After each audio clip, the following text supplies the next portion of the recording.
Good morning and welcome to Behind the Screen. I am JM. This is a show where we hang out, we talk about games, we talk about things that we love about games. And today we're continuing down our path of talking about Savage Worlds. Good morning to Mark and Grom and Padre. Good to see you all. So today we're talking about Savage Worlds combat. And you know what? I love Savage Worlds combat. It sticks to the Savage Maxium, Maxim, which is, I feel like I tried to combine Axiom and Maxim into the same thing. Fast, furious, and fun. And so we're going to talk just an overview of combat and some thoughts that I have having run a ton of it over the last year. So really, there are kind of three levels of combat in Savage Worlds. We talked about quick encounters, dangerous quick encounters, where you could run a massive combat pretty quickly, narrate it, throw out what the players can do, what they want to do, have them make several rolls or a single roll, and then resolve it based off that. We did that in the last episode of Crucible with the Krabominations. Thanks to Tink for that. You have your Theater of the Mind version of combat where you can really dig in and just kind of sketch everything out. You can, it's a little wibbly wobbly, but it is Theater of the Mind. That's typically what I use on Crucible. You can go down into tactical combat where you're actually laying out miniatures, you're counting spaces, you're using sweet acrylic templates or cardboard templates brought to you by Savage Worlds. And then they have mass combat. And what I love about this is that it allows us to dial in the game exactly where the narrative needs to be. So I tend to default to Theater of the Mind combat, mainly because we're on a stream. And I find that in most streams, especially when we're trying to keep ours to an hour and a half to 2 hours, setting up a map, moving minis around, does not facilitate the viewing experience. But if I wasn't streaming Crucible, I'd probably use the 1-inch tactical combat quite a bit. When I run my 2E games, we always put out enough terrain to kind of get a feel for what's going on. It was a wild one, Padre. They are no longer in the city. But as Gabe said when he was leaving, you can't play in Sigil and not walk through a door, which I took as high compliment because Sigil is one of the main inspirations of Crucible. So I use the Theater of the Mind versus the tactical combat, but if I was playing just in person at my game, when I ran our Deadlands one-shot for some iconic patrons, I did tactical combat. I put the maps out, put the standing figures, moved them about. I'm running a superhero one tonight. I'm actually, speaking of superheroes, go over to Peg's website. In fact, I'm going to put this in the chat right now because I was prepared. They are currently running a game changer for Necessary Evil 3, Cosmic Crisis. And they got a lot of different levels. You can get just the digital, you can get just Cosmic Crisis, you can get all three Necessary Evils. Necessary 1, Invasion, Necessary Evil 2, Outbreak, Necessary Evil 3, Cosmic Crisis. All the first two updated to Suede. And then if you get the GM screen, it's got the Return of Dr. Destruction, a fun adventure that I got to write, which is cool. It's sort of an homage to some of my favorite Silver Age Marvel adventures. A little bit of Doctor Doom versus the Silver Surfer. In the form of Dr. Destruction and the Cosmic Robot. Don't want to give away too much, but it does tie into an Invasion, it does tie into Outbreak, and it kind of ramps up into Cosmic Crisis. So, if you're at all interested, they've already funded. I think they're at 400% of their goal. So if you haven't checked it out, please go check it out. Running that adventure that I wrote tonight, again, for some iconic patrons here in the studio, a couple people remoting in. If you're a member of the Discord, you can jump in on our monthly games. I think next month I'm going to run the Black Sword Hack, a rules light D20 Elric style game. We'll see. I think that's it. Anyway, back to Savage Worlds. So, what I like about Savage Worlds is it takes its core mechanic and gives you multiple ways to resolve combat, ways that are focused on the narrative. Is this an obstacle to overcome? You can quick encounter it. Is this something that needs to be broken out into rounds and turns? Theater of the mind combat. Do we like the miniatures? Is this something where we want people's attention not focused on the storytelling, but actually what's going on the battle map? Drop down to tactical combat. So there's some components of Savage Worlds that I think are good to mention for those of us who are either new or have yet to experience Savage Worlds combat. And I'm going to cover kind of three main things to keep in mind when running Savage Worlds. First of all, look at your setting rules, because combat in Savage Worlds can be very swingy. You never know when your huckster is going to roll a 54 on a roll, when the dice are going to explode several times against your heroes, your wild cards. So combat can be swingy, and there are several ways of looking at this. There are Savage Worlds setting rules which help preserve the wild cards. Things like heroes never die. They allow heroes not to worry about death in most situations. If you're like me and prefer a little bit more gritty game, I like the no wound cap setting rule, where if the dice explode, a single shot can kill you. I know people who want wound caps, where they're like, listen, no more than 3 wounds from a single attack. That way you need 2 really good hits to take you out as opposed to 1. Again, this depends on the setting and the genre that you're playing in. If you're playing in a grimdark fantasy game, remove that wound cap. Give more pennies to the villains. There are ways to up the lethality. Use the injury rules more often. So step 1 is always know your setting rules really well. The second thing is be prepared for the unexpected, which I know seems like a strange thing to say. We should always be doing that as GMs. But there's a lot of randomness in Savage Worlds, and I love that. One of the things we say often at Iconic Production is the dice tell a story. It's not just the dice in Savage Worlds. It's also the adventure deck. Combat is not fixed in Savage Worlds, which is probably the biggest change that anyone coming to Savage Worlds from other games is going to experience. Initiative rounds are not fixed. If you're coming from BRP, Call of Cthulhu, RuneQuest, that is a very static initiative system. You go in dex order in Call of Cthulhu. If you're coming from a D20 game, you roll once, but that's it. Combat is fixed for the round. If you're playing in an old school game, most have side initiative, where each round, who's going at which beat depends on which side wins the initiative roll. Not so in Savage Worlds. Savage Worlds, every round, I am throwing out action cards to everyone. Every turn, you don't know when you're going to act and when the enemies are going to act until you flip those cards. Hey, Rook, good to see you, buddy. So you don't know. You don't know when you're going to go. You may have this great plan and draw a 2 of clubs. The dice and the cards tell a story. Be prepared for that. Be prepared for the Joker. When the Joker comes up, know what happens. Know who gets bennies, who gets the interrupt action, and remember that +2 to your actions and your damage. Encourage the player when they get a Joker. Hey, this is the time to take a multi-action. You can take 3 actions for the normal penalty of taking 2, or you can take 2 actions at no penalty. My players are starting to understand when that Joker comes up, it's very good or possibly very bad for them. Also, make your life simple.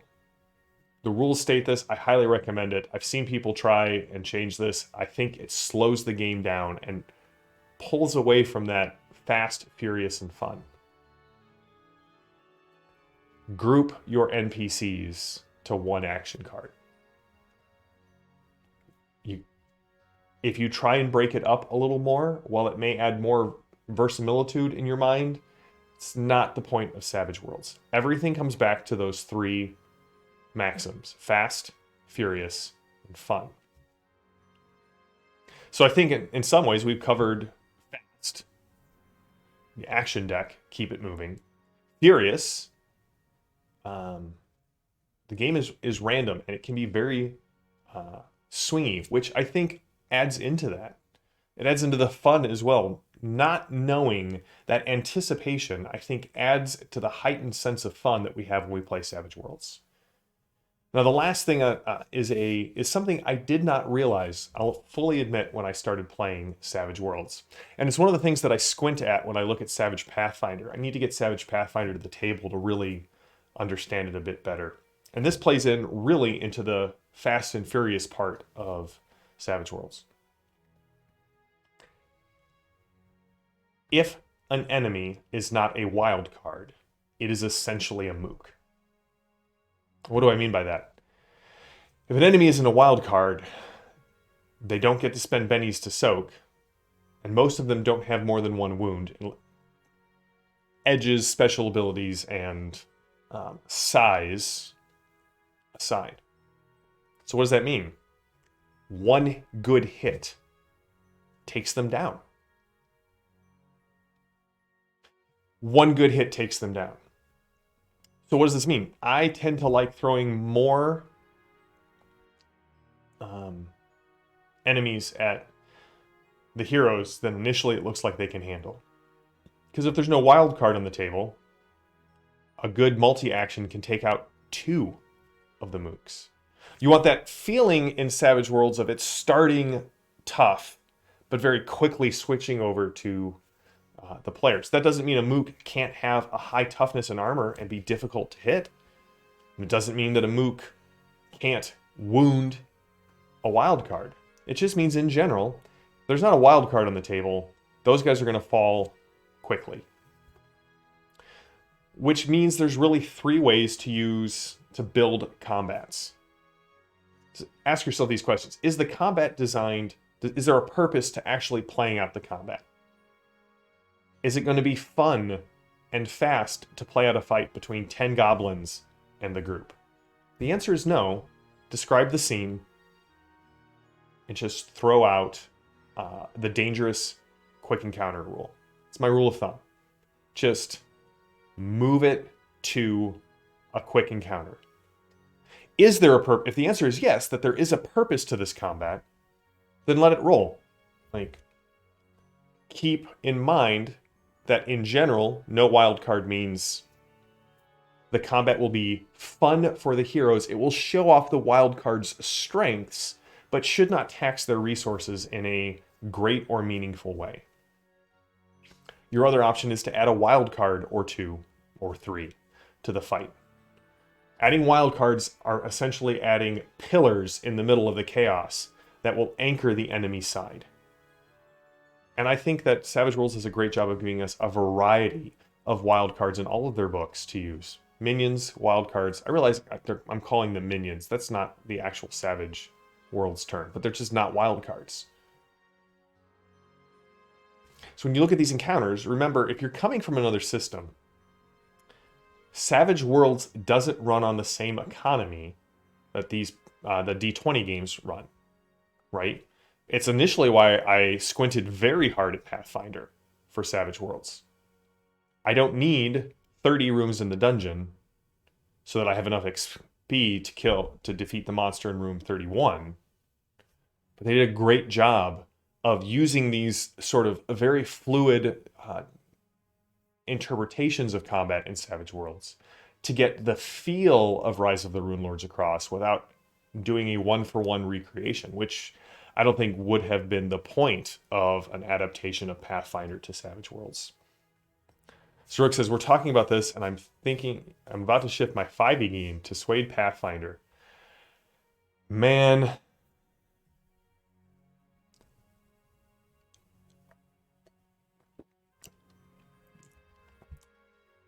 there is probably a whole behind the screens episode on looking just at the last 4 months of the gaming industry and talking about that. We'll set that aside.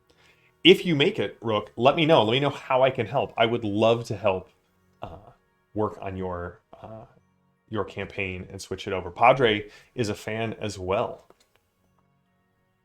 So I think those are the things to really keep in mind when running a Savage Worlds combat. I think the other thing to remind players, this is sort of an addendum to my main 3 points. You don't always or only have to attack on your turn. This is something that took my Torg players a lot of time to figure out.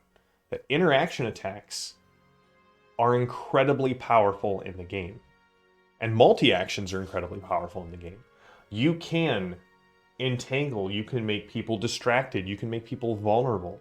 If you're having a hard time dealing with a wild card or creature on the table, keep in mind, you can support each other. You can raise people's attempts and lower the defenses of the enemy to set up for a perfect shot. So I think that's a great thing to keep in mind. The other thing to keep in mind, and this is just this is now James' potpourri of Savage Worlds rules that he is slowly internalizing. Keep in mind the size of your enemy that you're using, because the size is going to change how many wounds the creature has. It also affects how easy or difficult it is to hit said creature. So I would say you always want to keep in mind, look at that, look at the size of what you're looking at, of the monster you're using. So let's see here. Padre said he got through the first book, and that was a lot of fun. He actually intended... Oh, yeah. Reach out, Rook. Let's just chat. Love to do that. Maybe get a call in later this week. Talk about handling that. Mook or Grom, yeah, I think it's a great. There's a reason for putting it in. I love Mook fights. I think they're a great way to show off the players that, hey, you are the wild cards here.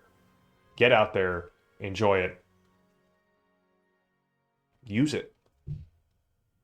So those are my thoughts on Savage Worlds combat. The other thing I'd point out is just remember, Savage Worlds has one really interesting rule when it comes to combat that I feel is a very realistic rule, and you got to remember the golden hour.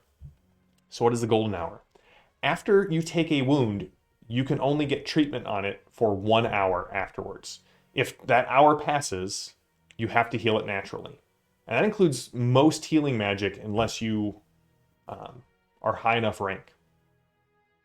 So remember those wound penalties as you're getting out there. If for both sides. As things get wounded, it gets harder to hit the targets. After, make sure your players remind them, hey, you have 1 hour to make these treatments. And if you don't, you gotta slow down and heal naturally. Yes, Padre, that first one, the Sandpoint Festival. I know which one you're talking about. So that brings us to an end of this Behind the Screen. Tuesday, we're going to do a setting review. We're going to talk about Deadlands. I adore Deadlands. I have since before Savage Worlds was a thing, when Deadlands was its own thing. We're going to talk about what's out, what's there, what is useful, what I would recommend as a GM and a fan of Deadlands that you go and pick up. And yeah, so tune in with us on Tuesday. Let's chat more about Savage Worlds. Again, if you like Savage Worlds and you would like to get into some great superhero adventuring, check out the Necessary Evil Game Changer, which I put the link in the show notes to right now. It does require both the core rulebook and the Savage Worlds the superhero companion. So just keep that in mind. If you don't have the first two, you can add it into your game changer. So, to everyone who's in the chat today, thank you so much for interacting. Love chatting with you. To everybody on YouTube, know that I look at the comments. Please leave one below. And I will see you all on Tuesday for some more Behind the Screens. Until then, stay safe, stay healthy, stay gaming. I am JM. This has been an Iconic production, and I will see you all later. Have a good one.